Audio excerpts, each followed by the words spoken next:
This summer, when it comes to picking up a beer or a joint, Pasco, Kennewick, and Richland all have the same policy. Nothing's changed for us. Bottom line, don't ask, don't tell, and don't come to work high. We're ensuring that when employees are here, they're ready to work and they're not under the influence of any drugs or alcohol. The Tri-Cities have strict guidelines when it comes to marijuana use and testing for only 4 types of employees: police, fire, dispatch, and commercial licensed drivers. For our other employees, it would only be if they reported to work impaired. If they do, the cities can and will act. We go through a process of identifying that there is some suspicious behavior or other things that have triggered it, and then we go through a process of sending that employee in for drug or alcohol testing, and nothing would change with by 502. We'll continue to follow those same procedures. But that's the very problem, says this dad. I-502 changed everything, and the city should too. For one, they're in charge of a larger group of people and stuff. Like if you're flipping a burger at McDonald's, that's one thing, you know, you can be high all you want. But if you're like coming to my house and doing some public safety stuff or lifeguard or something, then, you know, I want you to know that, you know, you're looking after my kid and stuff and being, you know, sober and clear-minded. That's right. Lifeguards, the very jobs being hired right now by cities for the summer, will not be screened periodically. In fact, just like every other exempt employee, they won't even be pre-tested. You know, you're looking after, you know, tons of kids all the time, all day long, and especially being high or intoxicated, you can't react as fast, you know, to saving a life.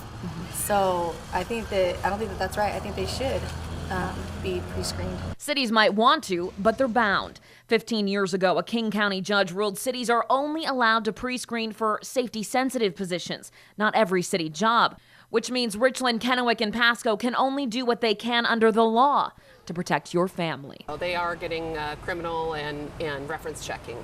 Annie Andrews, Action News.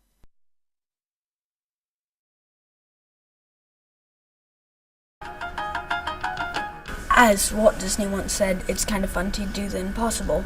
You have to be prepared to do the impossible. And nowhere else is that more true, say these kids, than Mrs. Madison's 5th grade Quest class. Here at Lewis and Clark in Richland, 25 kids who are the abnorm find a new normal. It's okay to answer and be right. It's okay to answer and be wrong. It's okay to answer. Okay, because for many of these kids before Quest, raising their hand was scary. The other kids are like, they always get it, the answer. So you learn not to respond.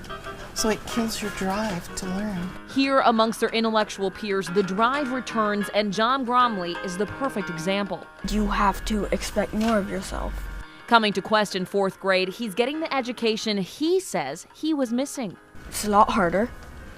You have to think outside the box, because if you keep to one way every single time, you're gonna miss some questions. So you have to learn new ways of solving different problems.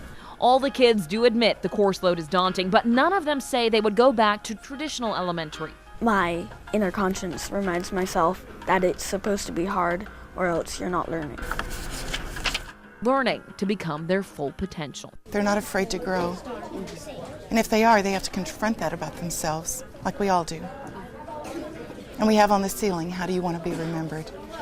And then apply every single day behaviors that'll get us there. Quest, we learn far more than in elementary school than we ever thought we would before Quest. In the Quest program, we push ourselves to the limit, and then we break that limit, and then the next limit, and then limits no longer exist. In Richland, Annie Andrews, Action News. This plant is a pretty critical facility for Northwest Pipeline. Questions from around the room were fielded Tuesday night, ranging from is the plant safe, which yes, they say it is, to specifics into how the accident occurred. We've narrowed our investigation down to a pressure vessel, but what we don't know right now is exactly why that tank ruptured. That tank was holding 14 million gallons of liquefied natural gas, or LNG, and Tuesday we discovered it's still not empty. Has the tank been evacuated? We're in the process of transferring the LNG from tank 1, which is a tank that's you can see leaking, okay, over to tank 2 as we speak. We started that process today. That process could take a week, and the investigation hinges on being able to get inside. We'll actually get people inside that area to inspect that part of the tank. Williams execs say there's no evidence Tank 2 was compromised. The vessel has been in service since the beginning of the plant back in 1975. But it still leaves some wondering, could it happen again? Does it have any moving parts in it, or is it just something that probably gave out? There's no moving parts in it, so it could be something as simple as just ran its life cycle. That's some of the metallurgy testing and stuff that they'll have to do to prove that. In the meantime, one man suggested installing sirens in town for warning. Something we need to look into, especially for you residents and the concern that we put upon your shoulders with this. Another, a standard protocol of where to go and when. People were being evacuated. First they were told to the fire station, then they were told to Umatilla, then they were told to Hermiston. I mean, it was like a Chinese fire drill. It's all part of the learning process and reason for the meeting, to improve. Also noting they're starting in a good place. Everyone that day came home. In Plymouth, Annie Andrews, Action News. I think once we got everything kind of settled down and we got the resources we need with the fire department, emergency responders, things started